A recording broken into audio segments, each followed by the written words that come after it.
Board परीक्षाओं को लेकर कलेक्टर प्रतिभा पाल सख्त, गोपनीयता भंग होने पर दर्ज होगी एफआईआर। कड़ी सुरक्षा के बीच होगी परीक्षा। माध्यमिक शिक्षा मंडल द्वारा कक्षा 10वीं तथा 12वीं की बोर्ड परीक्षाएं 5 फरवरी से निर्धारित परीक्षा केंद्रों में आरंभ हो रही हैं, जिसको लेकर कलेक्टर प्रतिभा पाल ने बोर्ड परीक्षाओं की तैयारियों की समीक्षा की। कलेक्टर ने कहा कि सभी केंद्राध्यक्ष बोर्ड के निर्देशों का कठोरता से पालन करते हुए परीक्षा संचालित करें। परीक्षा केंद्र परिसर में किसी भी व्यक्ति के पास मोबाइल फोन पाया गया तो कठोर कार्रवाई की जाएगी।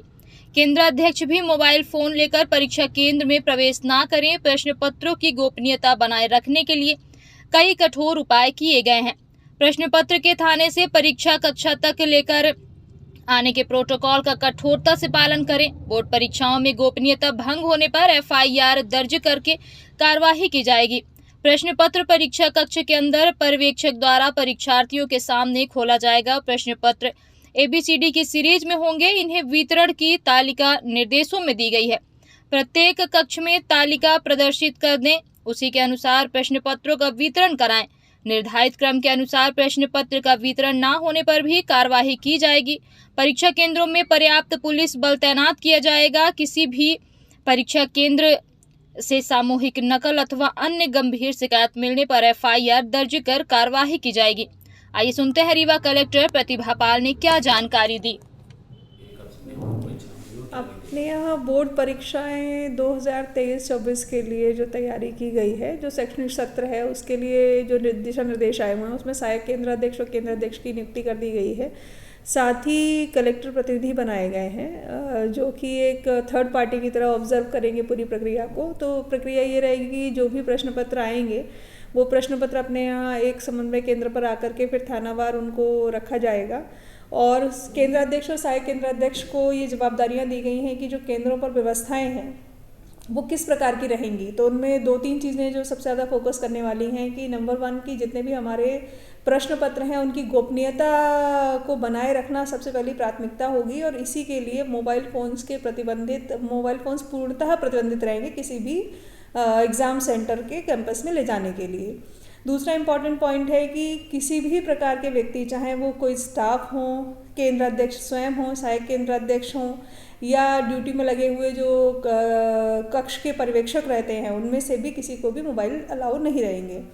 दूसरा इम्पॉर्टेंट पॉइंट है कि इस बार जो प्रश्न पत्रों का वितरण है कक्ष के भीतर, वो एक विशेष प्रक्रिया से किया जाएगा। तो उसके सेट बनाए गए हैं, जो अपने यहाँ प्रश्न पत्रों के सेट्स होते हैं, तो वो इस तरीके से वितरण किए जाएंगे कक्ष में कि जो बच्चा किसी के पास A सेट का पेपर है उसके अगल बगल या पीछे की तरफ जो बैठे हुए हैं उनके पास समान सेट का पेपर नहीं होगा, ताकि परीक्षा की जो गोपनीयता है वो बनी रहे।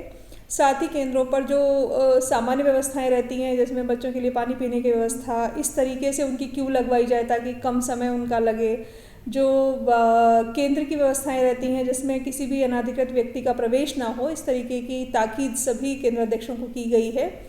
प्रश्न पत्रों की गोपनीयता को बनाए रखना सर्वोच्च प्राथमिकता किसी भी केंद्राध्यक्ष की होगी। तो इसके लिए आवश्यक है, जो एक और दिशा निर्देश में चेंज हुआ है कि जो प्रश्न पत्रों के सेट वाले लिफाफे होंगे वो लिफाफे परीक्षा कक्ष के भीतर ही खोले जाएंगे। अब केंद्राध्यक्ष भी उन लिफाफों को नहीं खोल सकेंगे, वो सील्ड लिफाफे होंगे और जहां पर स्टूडेंट्स को वितरण होता है प्रश्न पत्रों का, वो लिफाफे वहीं खोले जा सकेंगे। तो इससे और अधिक गोपनीयता को बरकरार रखने में मदद मिलेगी। तो कुल मिलाकर के इन्हीं सब चीज़ों का एक ट्रेनिंग कल सभी कलेक्टर प्रतिनिधियों को भी दिया गया है कि वो अपने पर्यवेक्षण के समय ये सभी चीज़ें इंश्योर करेंगे कि इन सभी का पालन हो रहा हो। और यदि परीक्षा के दौरान कहीं भी ऐसा पाया जाता है कि परीक्षा प्रश्न पत्रों की गोपनीयता को लेकर के, परीक्षा का जो प्रोटोकॉल है उसको लेकर के कहीं भी किसी भी केंद्र में कॉम्प्रोमाइज़ की स्थिति बनती है, तो ऐसी स्थिति में हम लोग कड़ी कार्रवाई करेंगे और केंद्राध्यक्ष, सहायक केंद्राध्यक्ष जो भी कलेक्टर प्रतिनिधि बनाए गए हैं उनकी ये पूर्णतः जवाबदारी होगी कि ऐसी स्थितियाँ ना बने। मतलब वीडियोग्राफी भी होगी। जो संवेदनशील और अति संवेदनशील ऐसे केंद्र बनाए गए हैं अपने यहाँ, उनमें इस तरीके की व्यवस्थाएं हम लोग कर रहे हैं। लेकिन बाकी सभी केंद्रों के लिए सामान्य व्यवस्थाएं रहेंगी। लेकिन वहाँ पर जो विभिन्न फ्लाइंग स्क्वाड्स रहते हैं उनका आदेश जारी किया जा रहा है। वो फ्लाइंग स्क्वाड के साथ में DO की टीम, मंडल की टीम भी आती है, डिविजनल लेवल की टीम रहती है, वो सभी भी ऑन टोज रहेंगे परीक्षा के दौरान।